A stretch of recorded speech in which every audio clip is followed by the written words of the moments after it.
চট্টগ্রাম বন্দরকে আধুনিকীকরণ করবার যে উদ্যোগ অন্তর্বর্তীকালীন সরকার নিয়েছে আমরা তাকে স্বাগত জানাই। শুধুমাত্র একটা শর্ত, বাংলাদেশের স্বার্থ যেন কোনোভাবে ভুলুণ্ঠিত না হয়। আমার জাতীয় নিরাপত্তা, আমার স্বাধীনতা, আমার সার্বভৌমত্বকে সামনে রেখে যে কোনো চুক্তি যদি আপনারা করেন, চট্টগ্রাম বন্দরকে যদি আপনারা সিঙ্গাপুরের মতো দক্ষিণ পূর্ব এশিয়ায় বঙ্গোপসাগরে এবং দক্ষিণ চীন সাগরে একটা হাব করতে পারেন, এমন যে কোনো উদ্যোগকে আমরা স্বাগত জানাবো। এবং এটাই হচ্ছে বাণিজ্য নগরী রাজধানী হিসেবে চট্টগ্রাম এবং বাংলাদেশকে আগামী প্রজন্মের বাংলাদেশ বানানোর দায় দরদের রাজধানী বানানোর একমাত্র শর্ত। সেই হিসাবে আমরা চাচ্ছি চট্টগ্রাম বন্দর আধুনিক করতে হবে এবং এটার মধ্য দিয়ে চট্টগ্রামের লক্ষ লক্ষ বেকার যুবকদের কর্মসংস্থানের ব্যবস্থা করতে হবে।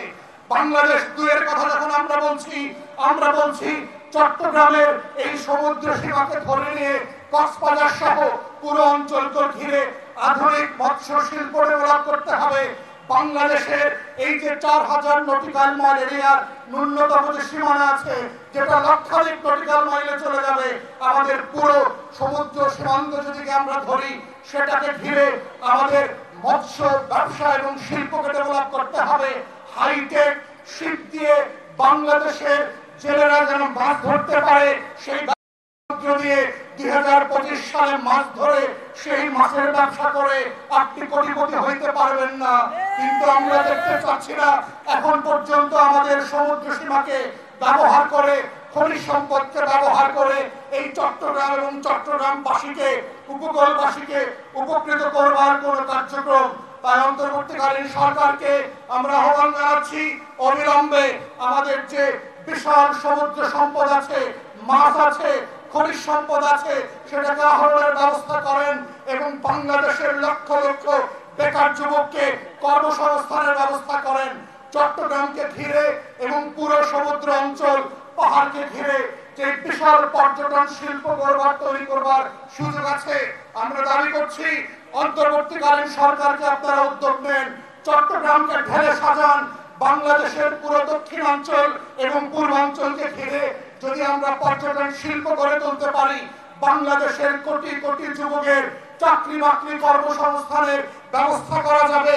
লাশ হওয়ার জন্য মধ্যপ্রাচ্যে আমার কোন মা বোনকে চট্টগ্রাম থেকে যেতে হবে না, তারা সম্মানের সাথে মর্যাদার সাথে চট্টগ্রামে চাকরি করবে, ট্যাক্স দেবে, কর দেবে, বাংলাদেশের অর্থনীতি ঘুরে দাঁড়াবে।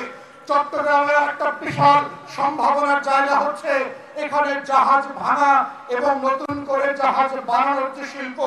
আমরা গণমাধ্যমে দেখেছি আগামী 10 বছরে সারা দুনিয়াতে প্রায় 15,000 জাহাজকে ভাঙতে হবে, কারণ তাদের মেয়াদ শেষ হয়ে গেছে। কিন্তু বাংলাদেশ সরকারের পরিবেশের অজুহাত দিয়ে বিভিন্ন আমলাতান্ত্রিক জটিলতার কারণে সেই জাহাজ ভাঙা শিল্প আজ মরতে বসেছে। যেখানে 200-এর মতো জাহাজ ভাঙার শিল্পের উঠান ছিল, সেখানে সেটা নেমে এখন 24 থেকে 25টাতে চলে এসেছে। বিভিন্ন অজুহাতে আমার জাহাজ ভাঙা শিল্পকে ভারতের হাতে তুলে দেওয়ার ষড়যন্ত্র হচ্ছে। আমরা সতর্ক করে বলছি, যেই দিল্লির গোলামিকে আমরা কবর দিয়েছি 2024-এ, আর কোন পিছনের দরজা দিয়া সেই দিল্লি বাংলাদেশে আর আসবে না।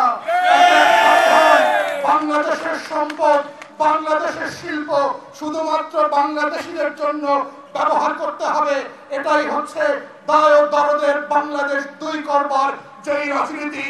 এবং এই চট্টগ্রামকে ঘিরে নতুন করে আরো অনেক শিল্প তৈরি করবার সুযোগ আছে।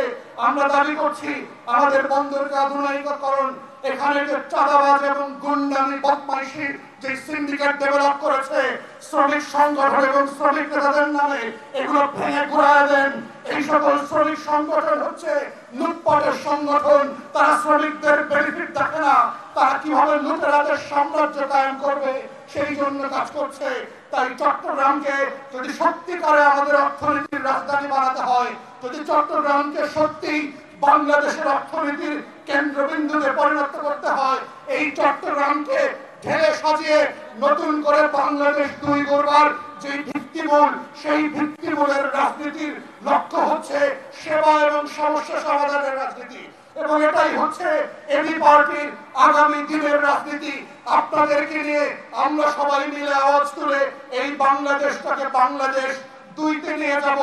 দয়া দরদের রাজনীতি, আপনার অধিকারের রাজনীতি হচ্ছে আমার দায়িত্ব। যেটা জনগণের ভোগান্তি সেটা ফিরিয়ে দেওয়া হচ্ছে এবি পার্টির রাজনীতি। এই রাজনীতি হচ্ছে বাংলাদেশের আগামী দিনের ভবিষ্যৎ।